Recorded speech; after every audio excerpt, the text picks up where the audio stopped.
Underseas by Leo Tolstoy. Men were placed at the water pumps, the oxygen containers, air purifiers and vidistilling machinery, and the hatchways were thoroughly examined. The gunners took their posts at the torpedo tubes. The order had been given to move about as little as possible, to keep in the berths when not on duty, and not to talk and laugh. Then the watchman left the conning tower, and the main hatchway was hermetically closed. Captain Andrey gave the order to submerge and went over to the navigating compartment. Water rushed into the ballast tanks, the boat grew heavy, and its rolling and pitching ceased.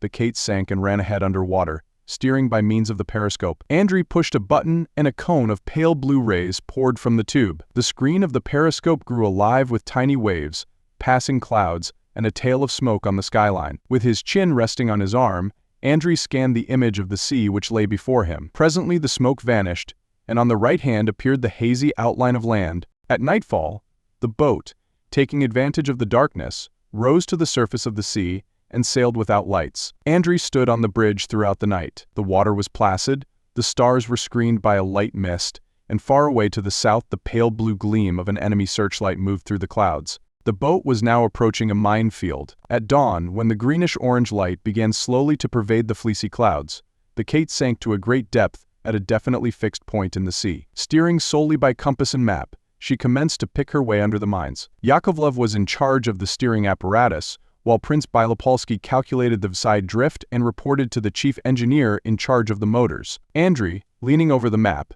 gave orders to the man at the wheel. There was no sensation of movement, and it seemed as if the Kate stood still amidst the eerie darkness. The men for the most part were stretched on their backs, seeking to consume as little oxygen as possible. In spite of this precaution, however, the air was thick, and the sailors felt a tingling sensation in the ears. Suddenly the boat's keel struck against something hard, and a grating sound broke the stillness. "Stop! Stop!"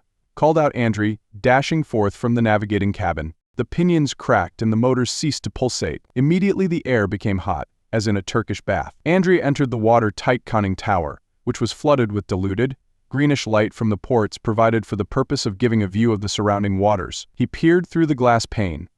Vague, blurred forms and shadows gradually became visible in the twilight of the deep. One of the shadows wavered and glided along the window, and the round, tragic eyes of a fish glanced at Andrey. The fish disappeared in the depths below the boat. Evidently the Kate had not run aground, nor were there any submerged reefs in that quarter. Andrey gave an order to raise the boat several feet. Then numerous shadows leaped aside and scattered, and the captain plainly saw a jumbled heap of ropes and ladders. It was obvious that the Kate had blundered into the remains of a sunken ship. The halt was unfortunate, indeed might prove fatal. The uniform motion of the boat had been disturbed, the orientation lost. The inevitable small error made at the point of submerging must have increased in the course beneath the waves. The Kate had lost her way, and something must be done. Andrey drummed nervously on the window pane as he thought. It was impossible to stay underwater any longer, and yet to rise to the surface meant to be seen and attacked by enemy warships. Only in this way, however, was it possible to determine the boat's position. Andrey,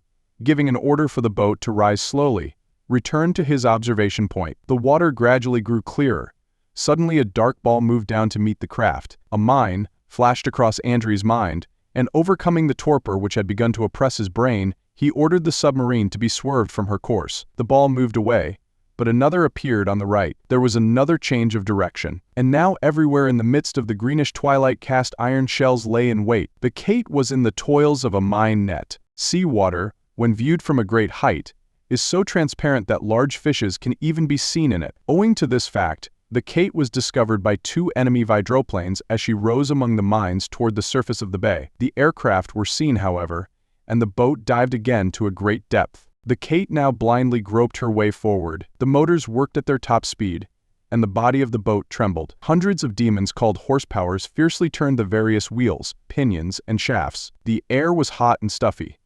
The men at the engine, stripped to the waist, worked feverishly. Speed was necessary, for only oxygen enough to sustain the crew for 1 hour remained in the lead cylinders. Yakovlev still sat at the compass, his elbows on his knees and his hands pressing his head. The men lounged in the cabins and corridors, their faces livid with suffocation. Prince Bilopolsky remained leaning over his logarithmic tables, which had now become useless. From time to time he wiped his face, as if removing a net of invisible cobwebs. Finally he rose to his feet, took a few steps, and fainted dead away. Giving the order to proceed at full speed, Andrey hoped to pass the mine zone, even though some of his men succumbed for lack of air. Pale and excited, his hair in disorder, and his coat unbuttoned, he was everywhere at once, and his voice sustained the failing strength of the half-suffocated crew. Seeing the prince stretched unconscious on a berth, Andrey poured a few drops of brandy in his mouth and kissed his wet, childlike forehead. In making too rapid a movement, lurid flames danced before his eyes, and he bent back, striking his head against a sharp angle of an engine. He felt no pain from the blow. Bad, thought Andrey, and crawled over to the emergency oxygen container. He opened the faucet and inhaled the fragrant stream of gas. His head began to swim and a sweet fire ran through his veins. With an effort he rose to his feet. The outlines of the objects around him were strangely distinct, and the faces of the men imploringly turned to him, some of them bearded and high-cheekboned, others tender and childlike, seemed to him touchingly human. In the corridor Andrey came upon a man standing against the wall and gulping the air like a fish. Seeing the commander, he made an effort to cheer up and mumbled, "Beg pardon, sir. I'm a bit unwell."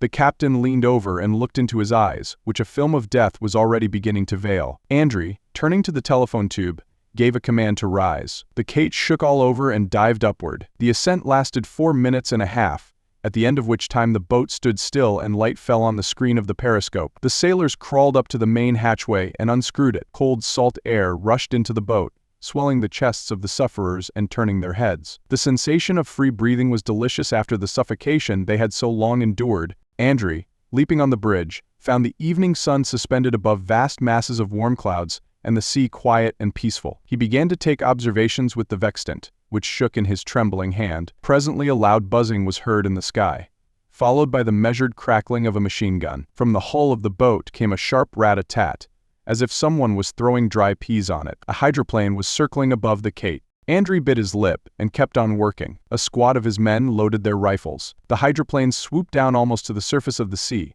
then soared with a shrill and flew right over the boat. A clean-shaven pilot sat motionless, his hands on the wheel. Below him an observer gazed downward, waiting. Suddenly the latter lifted a bomb and threw it into a tube. The missile flashed in the air and plunged into the sea at the very side of the boat. One of the crew fired his rifle, and the observer threw up his leather-covered arms with outspread fingers. Slowly circling under the fire of the submarine crew, the aircraft rose toward the clouds and sailed off. Over the sky ridge another aeroplane appeared, looking like a long, thin line. Meantime the Kate picked her way with graceful ease across the orange-colored waters as if cutting through molten glass. Andrey, buttoning his coat, said with a grimace, "Well, Yakovlev, the mines are behind us, but what are we going to do now?" "This region is full of reefs and sandbanks," replied Yakovlev. "That's just the trouble. I wouldn't risk sailing under the water." "Wait a moment." He raised his hand. A violent whizzing sound came from the west. Andrey ordered greater speed. A ring grenade hissed on the right, and a jet of water spurted up from the quiet surface. The Kate tacked sharply toward the purpling horizon in the west, and behind, in her shadowy wake, another bomb burst and blossomed out into a small cloud. The boat then turned east again, but now in front of her, on both sides, everywhere, shells burst and sputtered fire. The scouting hydroplane dashed over the submarine like a bat. Two pale faces looked down and disappeared. Then, right above the stern of the Kate, a grenade exploded, and one of the sailors dropped his rifle, clutched his face, toppled over the railing, and disappeared beneath the water. "All hands below," cried Andrey, and, watching where the shells fell thickest, he began to give his orders. The Kate circled like a run-down hare, while all along the darkening skyline the smoking stacks of mine layers and destroyers were visible as the enemy's ruthless ring rapidly tightened about the submarine. Having had her wireless mast shot off by a shell, the Kate now dashed toward the rocky shore, running awash. 6 sparks shot up in the dark, and 6 steel-clad demons hissed above the boat. The long shadow of a ship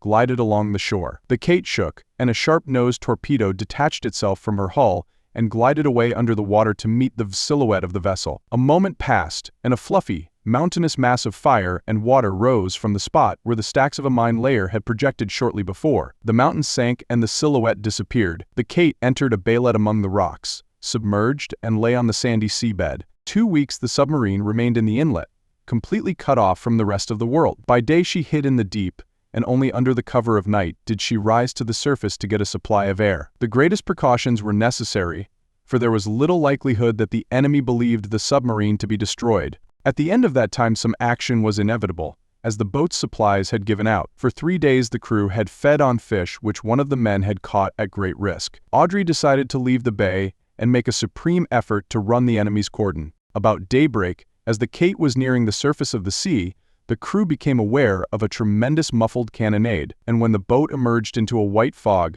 the whole coast shook and echoed with the roar and crash of a sea battle. Broadsides and terrific explosions alternated with the crackling of guns. It was as though a multitude of sea devils coughed and blew and roared at each other. "Quick, sir," shouted Yakovlev, holding on to the railing. "We can break through now." His teeth rattled. The preparations for the dash had been completed. A strong gale swept away the fog and drove its torn masses over the sea, laying bare the rocky shore. The Kate dashed out of the bay into the open. The firing was now heard behind and on the right. The road to the port was open at last. The submarine rushed along, ripping in twain the frothing waves. In this moment of exultation, to return safely to base, simply to do one's duty, seemed too little to these fearless men. The feeling that possessed them was not enthusiasm but a greediness, a yearning for destruction. "We cannot go away like this," Yakovlev shouted in Andrey's ear. "Turn back, or I will shoot myself." The man was completely beside himself. His pale face twisted convulsively. Just then the sun arose, turning the rolling sea into a dull orange. Near at hand, invisible ships thundered against each other. Suddenly a gray mountain-like shape emerged from the fog, enveloped in flame and smoke. Above its turrets, stacks, and masts fluttered a flag bearing a black eagle. Mad with the thought that the opportunity had come at last, Andrey rushed down the hatchway, knocking over Yakovlev on the way, and loaded the torpedo tube. The Kate submerged a little, and sailing awash, headed straight for the enemy vessel. The shadow of the hostile ship glided along the periscope screen, every now and then wrapping itself into a cloud pierced with fiery needles of shots. The Kate fired a torpedo but missed her aim. Leaning over the screen and biting his lips to bleeding, Andrey examined the tiny image of the vessel, one of the mightiest of battleships. The distance between the Kate and the enemy vessel continued to decrease. The image of the ship already occupied half of the periscope screen. "Another torpedo," shouted Andrey. At that very instant a blow was struck the boat and the periscope screen grew dark. Andrey ran out from the navigating compartment and shouted, "The periscope is shot away. Full speed forward." The engineer seized the handle of a lever and asked, "Which way?" "Forward." "Forward." Andrey went into the conning tower. Straight in front of him, foamy eddies whirled furiously. The dark hull of a ship appeared, obscuring the light. "Stop," shouted Andrey. "Fire another one. Full speed backward." He closed his eyes. For a moment it seemed to him that the end had come. He was hurled by the explosion of the torpedo into the corridor and dashed against the wall. The outcries of the men were drowned by the muffled thud of the inrushing water. The light went out.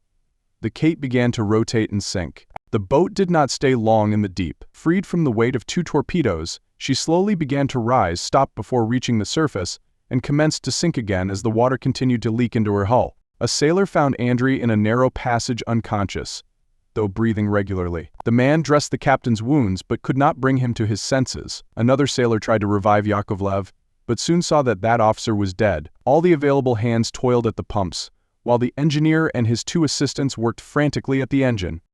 The Kate was near the surface, but as the periscope and the indicator had been destroyed, it was impossible to tell precisely where she was. On the other hand, to unscrew the hatch and look out would subject the boat to the risk of being flooded. Finally, the engineer reported that it was necessary to replace the cylinder, but that this was difficult to do because the supply of candles was giving out. Kurizin, a sailor who had assumed command, ordered the men at the pumps to pump until they dropped dead, if necessary, but to raise the boat at least 1 yard. The men obeyed in grim silence. Presently the last candle went out. "It's all over, boys," said someone, and the pumps stopped. The only sound that now broke the silence was the monotonous splash of water leaking down on the periscope screen. "Follow me," said Kurizin hoarsely to 2 of the men. "Let us unscrew the hatches. What's the use of fooling any longer?" Feeling their way in the darkness, several men followed the leader into the corridor and up the spiral staircase in the main hatchway. When they reached the top, they grasped the bolts of the lid. "Here's our finish," said one of the men. Just then the sound of footsteps on the outside of the boat reached their ears. Someone was walking on the Kate's hull. Down to the ballast tanks, Kurizin ordered. "When I fire, blow them out. We are ordered not to surrender the boat." With his revolver between his teeth, he pressed the bolt. The lid yielded. Light and air rushed into the opening. "Hey, who is there?" Kurizin shouted. "Russians, Russians," replied a voice. "Thank God," said Kurizin in a tone of intense gratitude.